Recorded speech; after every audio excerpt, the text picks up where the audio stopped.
الحمدللہ رب العالمین والصلاة والسلام علی سید الانبیاء والمرسلین اما بعد فاعوذ باللہ السمیع العلیم من الشیطان الرجیم بسم اللہ الرحمن الرحیم السلام علیکم ورحمۃ اللہ وبرکاتہ۔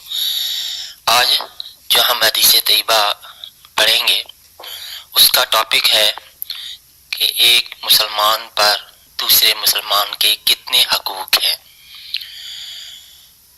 حضرت ابو ہریرہ رضی اللہ تعالیٰ عنہ سے روایت ہے ان رسول اللہ صلی اللہ علیہ وسلم قال حق المسلم علی المسلم ست قیل ما ہن یا رسول اللہ قال اذا لقیتہ فسلم علیہ واذا دعاک فاجبہ واذا استنصحک فانصح لہ واذا عطس فحمد اللہ فسمته وَإِذَا مَرِضَ فَعُدْهُ وَإِذَا مَاتَ فَاتَّبِعْهُ صدق رسول اللہ صلی اللہ علیہ وآلہ وسلم۔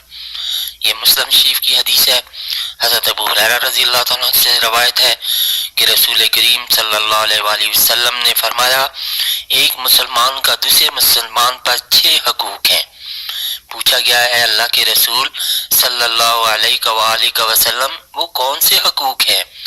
آپ صلی اللہ علیہ وآلہ وسلم نے جواب دیا جب تم کسی مسلمان سے ملو تو اس کو سلام کرو، جب وہ تم کو دعوت دے تو اس کی دعوت قبول کرو، جب وہ تم سے نصیحت طلب کرے تو اس کو اچھی نصیحت کرو، جب وہ چھینک کے بعد الحمدللہ کہے تو اس کی چھینک کا جواب میں یرحمک اللہ کہو، اور جب بیمار ہو جائے تو اس کی عیادت کرو، اور جب وہ فوت ہو جائے تو اس کی نماز جنازہ میں جاؤ۔